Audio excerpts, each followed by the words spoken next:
Data structures and algorithms. We get this question all the time. I actually made another video about this. The video was specifically about leet code interviews, obsessing about being able to do, leet code skills and all of that. And I got another question though today, and it kind of got me to thinking that because the question was specifically about algorithms and data structures, and the question I think was something like, "What do you think about data structures and algorithms?" And that is a separate question from how much time should you spend on preparing for lead code interviews, right? That I have a video about that.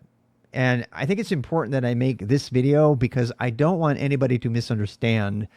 I think mastering algorithms and data structures is a huge part of any programming skill set. You should eventually do it. And I'm actually going to cite from a book here that I'm going to be recommending to you.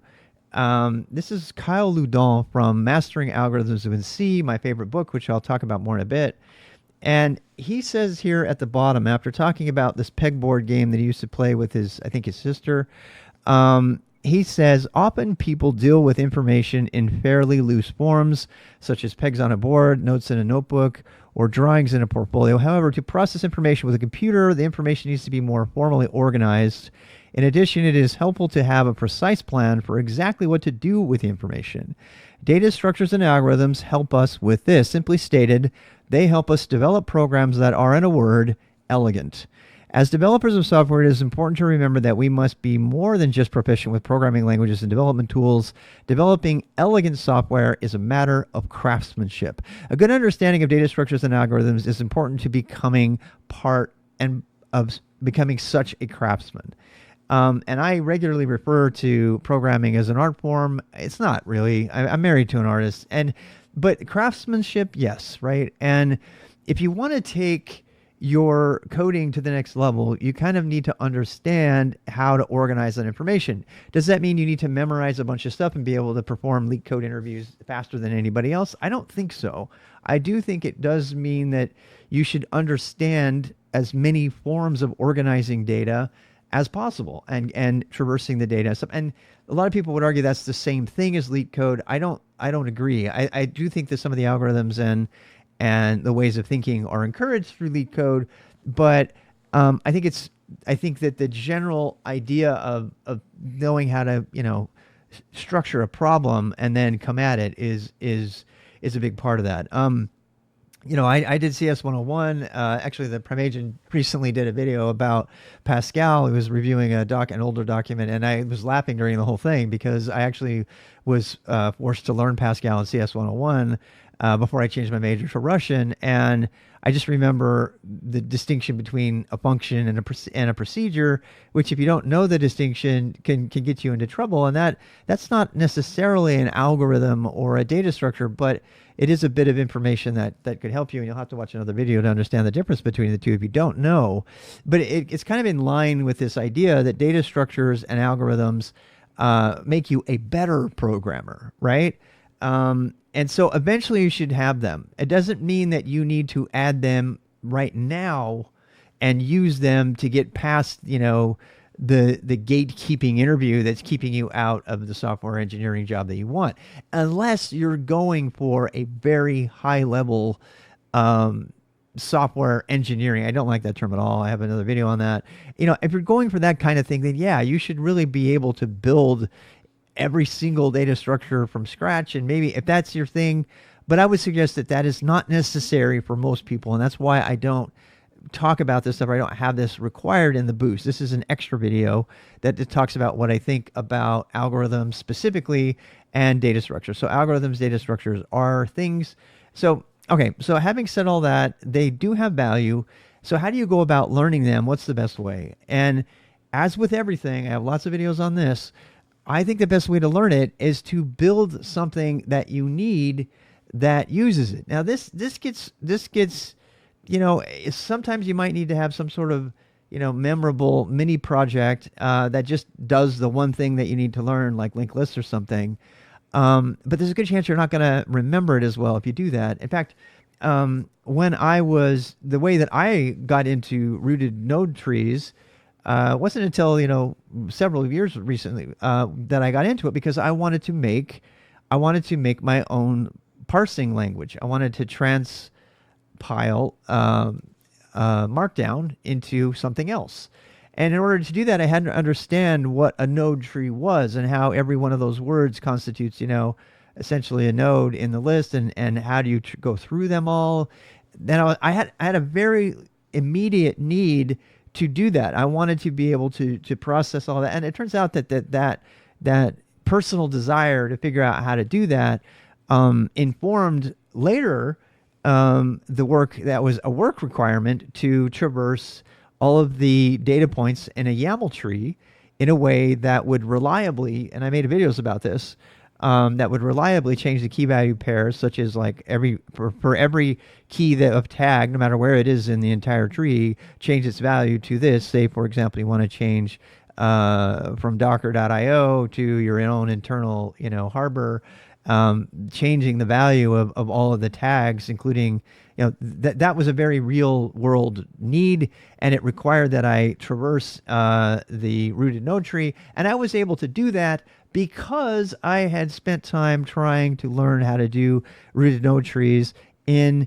the thing for Pagan. So I'm still, before I get into like how I think you should learn it, I do think that the best way is for you to find something you want to do. And that might be hard, right? Because does anybody really want to make a linked list? Why would you care about that, right? Well, you will care when you're starting to deal with data and you need to be able to manipulate the data. And that doesn't really happen until you have data to manipulate in some way. And a lot of people that are just starting out won't have that need yet. And by the way, I don't think you need to learn this stuff up front, but when it comes time to learn it, where should you go learn it? So there's two main places to learn it, and I'm just going to say the one of them is there's the blue book. I forget the name of it. I'm not even going to mention it because I don't think you should go there and pay. It's like $170. It's this extremely dense, overpriced piece of crap that is the standard book that everybody has to buy for computer science. I bought it because I wanted to review it. I mean, the thing is like seriously thick. You could kill somebody with it. And I did study some of the, maybe like 10 pages of it for rooted node trees, which turned out that I could have understood any of that just by going to the internet and paid a lot less money and not have been as, confused by it. The writing is horrible. So I am going to mention that though, because a lot of you who go through computer science are going to be forced to buy that book. So I wanted to just briefly say what I thought about that. But more importantly, I think the book that I really want to kind of mention is Algorithms with C from Kyle Loudon. So that statement I made about that statement that I read about using algorithms with C comes from Kyle. And why do I recommend this book above all the other ones, given how old it is? Okay, so this thing was released in 1999. But there are a number of reasons that it's okay for a book on algorithms to be old, because algorithms and data structures, I'm going to get roasted for saying this, but they largely haven't changed since the beginning, right? They are largely the same things. And for that reason, I think the selection criteria for where you're going to learn this from becomes more a matter of learning style and mentorship and voice and examples and projects and things like that. And on every one of those counts, I put Kyle Loudon's book above everything else. And I just really encourage you to get it. You can actually get it for free these days as a PDF. There are a number of books out there. If anybody else has other things you want to recommend, this is fine. Put it in the comments. You're welcome to do that. But I want to talk to you about my favorite book about algorithms and why I think this is still the best book. The number one reason that I like Kyle's book is because it's simple to process. In fact, he talks about this in the beginning. Here it actually says it right here: using a programming style and writing style that are exceptionally clean, Kyle Loudon shows you how to use such essential data list structures as lists, stacks, queues, sets, trees, heaps, priority queues, and graphs. These are the basics, right? These are, I mean, these are just hands down, they're the basics. He explains how to use algorithms for sorting, searching, numerical analysis, data compression, data encryption, common graph problems, computational geometry, and I mean these are the fundamentals, my friends. These are the things that if you want to say that you have a handle on algorithms, which these days kind of implies data structures, that and I kind of do wish that they would start with algorithms. That's actually one of the reasons I like it. Is mastering algorithms with C. Well, the algorithms imply a data structure of some kind. People always refer to it as data structures and algorithms. It would actually made it harder for me to find the book again, because that's not how he sees it. He deserves the relative efficiency of all He describes the relative efficiency of all of these implementations. The compression and encryption chapters not only give you working code for reasonable, efficient solutions, they offer explanations of concepts in an approachable manner for people who have never had the time or expertise to study them in depth. And this, I really want to punch this point. When you learn about Kyle, when you learn about his life has, I think he was an airline traffic controller. His life has been dedicated to solving problems. His brain is designed to create actual solutions for real problems. And so his entire writing style and his entire approach is 100% practical. He's like, okay, here's the problem and here's what this is going to get us. This is why it matters. And that is why Kyle is my favorite author on this topic. There are lots of other people who have talked about these kind of things. It is a 25-year-old book. It is. But we're talking about sets, stacks, heaps, priority queues, graphs. These are things that haven't changed in 20. Computer theory, data structure, and algorithm theory has largely remained unchanged for 25 years. Thank God, right? Now, the more, I suppose, liberal use of memory, such as was defined by the parsing expression grammar, PEG, which I, of course, extended with my Pagan notation, these kind of ideas, hey, we have memory now. We can use infinite look ahead instead of single automata, right? Those algorithms have changed. In fact, the Dragon book is largely irrelevant in 2024, even though it's still taught in schools, because many of the concepts from it don't apply in a world where we have unlimited memory. But to be fair, when we're talking about data structures and algorithms, we're still talking about concepts that have remained the same. Why C? Another big criticism of this book that I'm going to get in the comments is, why on earth would I learn data structures and algorithms in C? I can't code those in a Leak Code interview really quickly, and this brings me back to the reason that this video exists versus the Leak Code interview. There's the regular advice, and you can go find the same advice out there. I'll let you find it for yourself. Is that if you're going to get a job at Google or wherever, that you need to pick a language that you can write data structures and algorithms in quickly and cleanly. And almost universally, they will. We're doing a video right now, so that is now in the video. I just want you to know that. So keep the comments relevant. So the point is that the fact that it's C is actually a good thing. And let me make a case for that. So everybody needs to understand C. You don't have to write in it every day. If you want to, every single technologist needs to understand what C is doing. They need to understand, whether you're an operations person and all the system calls, when you run strace against a process, it's all C. And there's a separate video I'll do about that.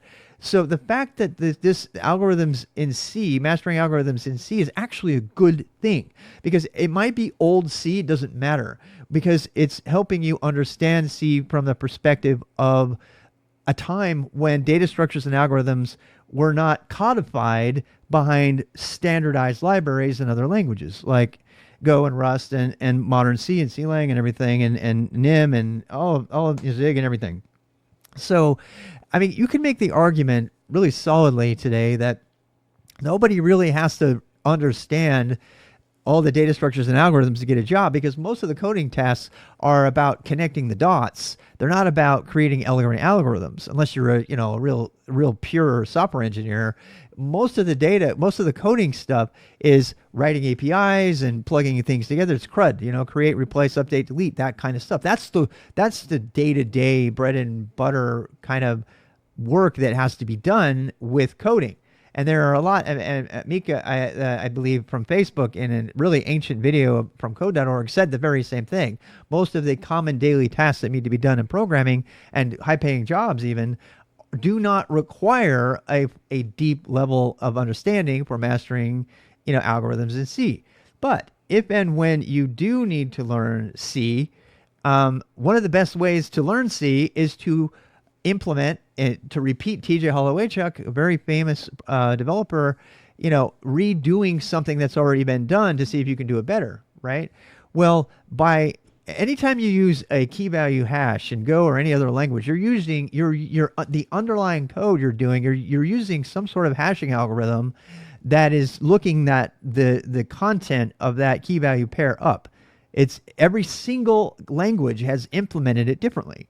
So understanding how Go and Python or Rust implement the hashing algorithm for key value pairs in their maps and lists or whatever they call them is valuable. It's like, because when you say, well, why does it take me longer? Why would I use this, sync map in Go, for example, versus a regular map?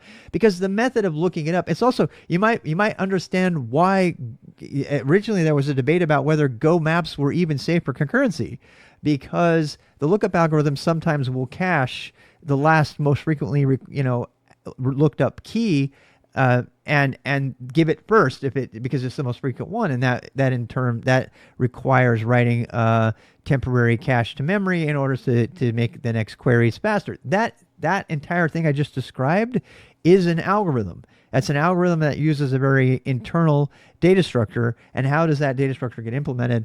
So by understanding data structures and algorithms, you will understand how your computer works better. You'll be able to think through problems at a macro level much better, like in terms of like, how do I deploy my infrastructure?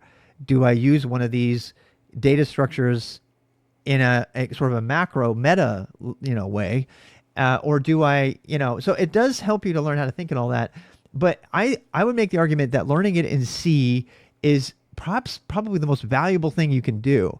Does that mean you're going to be busting C out in your timed lead code interview? No, you're not. But you'll understand so much more when you do finally decide to add, data structures and algorithms to your tool set. You'll understand them far better if you do them in C, because every other language has already implemented them. You would never, ever. In fact, I would argue if you tried to re-implement a rooted node tree for some reason that doesn't exist, especially now that we have generics in Go, or you were to try to re-implement a slice in Go, right? Which is, key. It's like a whole bunch of values in a list, like in Python. You would never re-implement that. You might use that to... You're going to use this stuff that's already been given to you. These languages already provide it because these languages are so high level, But so if and when you're ready to understand these things, understanding them in a language that is an extremely low level language and imagining how they've been implemented in these other languages, which were all originally written in C, by the way, is extremely valuable. Is it going to make you fast in the leak code interview? No, it's not. It's going to make you knowledgeable. It's going to give you a really core understanding of, just something like pointers in C. Understanding what a pointer is in C in order to understand how to make a linked list is extremely valuable. And that understanding of a pointer might come about because you learn how to use pointers in Go or Rust. JavaScript doesn't have pointers, of course. But, understanding how to do a linked list by using pointers in C C is already a language that doesn't have these things. So the thing that's really cool about that is that while you're learning these really important concepts, data structures and algorithms, you're also you're better able to imagine how they've been implemented in these other languages, which are written in C. You see how it goes? And then you could even maybe write your own and make a better version of those things, right? In C. And so it helps you. So by doing master algorithms in C, you're focusing on the algorithms in the organization and what a queue is and what a tree is and all that. But first in, first out, and all these concepts, and that's important that you do understand those things. A lot of you are going to go like, "Well, no, duh," because most of the data structures that exist are really common sense for most people, right? So if I, you already like the idea of a queue. A queue is just a line. So imagine a line at the post office. You deal with the first person, and then the next person, and then the next person. Most of the stuff that exists, most of these ideas of data structures are not complicated. They're already things that exist in nature all the time. And you probably, if you're a logical thinker, you probably like, oh, that's what they call. Okay, I get it, right? And you're going to understand it. It's going to be very intuitive. So you shouldn't be afraid of it.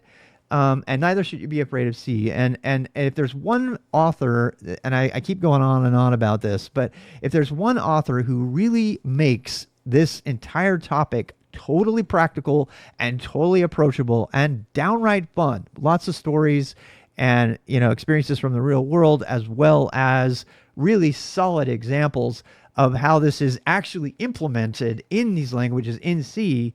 This is a great, great, great book for that. And it has withstood the test of time, in my opinion.